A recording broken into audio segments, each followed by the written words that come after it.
আজ দুমকা জেলার রানীশ্বর ব্লকের এনসিপিসিআর অর্থাৎ ন্যাশনাল কমিশন ফর চাইল্ড রাইটসের পক্ষ থেকে রানীশ্বর ব্লকের সমস্ত সেবিকাদের নিয়ে অর্থাৎ অঙ্গনওয়াড়ি ওয়ার্কারদের নিয়ে একটা প্রশিক্ষণের আয়োজন করা হয়েছিল।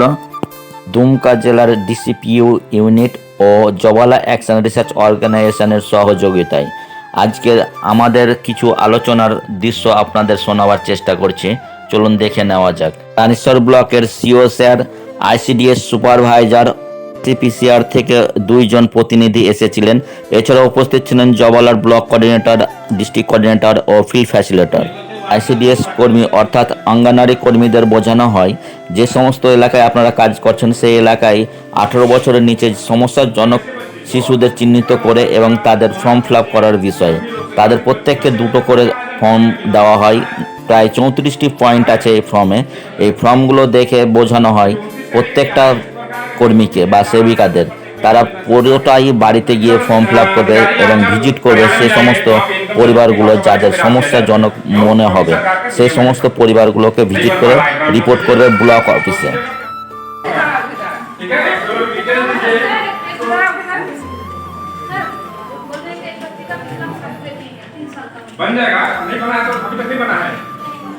এখানের মাঝে মাঝে প্রশ্ন উত্তর খেলা চলছিল, কারণ ঠিকভাবে বুঝেছি কিনা সে সমস্ত বিষয়গুলো যাচাই করা হচ্ছিল, তারই একটা দৃশ্য দেখানোর চেষ্টা করছি।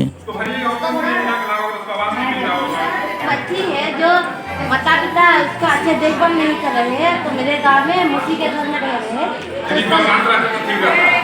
उसका एक बच्ची है जो उसका माता पिता का परिस्थिति बहुत खराब है, मौसी के घर में रह रही है मेरे गांव में, तो उसका लिखेंगे। এনসিপিসিআর থেকে আগত প্রশিক্ষণের যে স্যার, উনি রীতিমতো প্রত্যেকটা প্রশ্নের উত্তর দিয়ে গেছেন, তারই একটা দৃশ্য আপনাদের সামনে তুলে ধরার চেষ্টা করছি।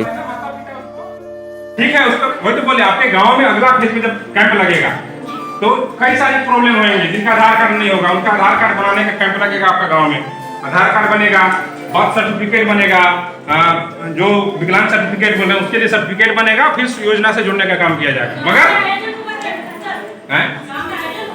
हाँ होगा, मगर टाइम लगेगा, अभी मत बोलिएगा किसी को। अभी आप डाटा दीजिएगा, जाते जाते दिल्ली 1 महीना लग जाएगा, दिल्ली में डाटा एनालिसिस होगा, फिर सरकार के द्वारा उसको कंफर्मेशन किया जाएगा। ठीक है, জবালার প্রতিনিধি রাখাল পাহাড়ের একটা বিষয়ে তুলে ধরার চেষ্টা করেছেন, যার মা এবং বাবা কেউ নেই।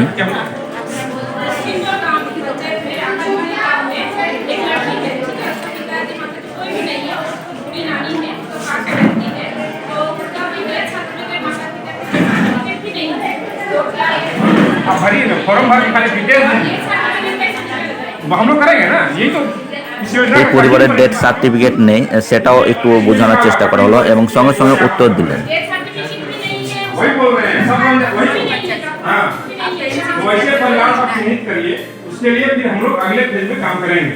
अभी केवल काम चिन्हित करने का, अभी योजना से लाभ नहीं, हमको डॉक्यूमेंट नहीं लेना है किसी का, फॉर्म भी नहीं भरना है। আমাদের স্যার বোঝানোর চেষ্টা করলেন যাদের কোনো রকমের সমস্যা আছে বা সমস্যাজনক যেগুলো আছে সেগুলোর প্রত্যেকটার জন্যে আপকে সরকার আপকে দুয়ার পে আসবেন, সেখানে ফর্ম ফিল আপ করবেন, সেই সমস্যাগুলো সমাধান হবে। তারপরে এগুলো দিল্লি যাবে, স্টেট থেকে দিল্লি যাবে, তখন আমরা এই সমস্ত বিষয়ে দেখব। তো আজ এই পর্যন্ত।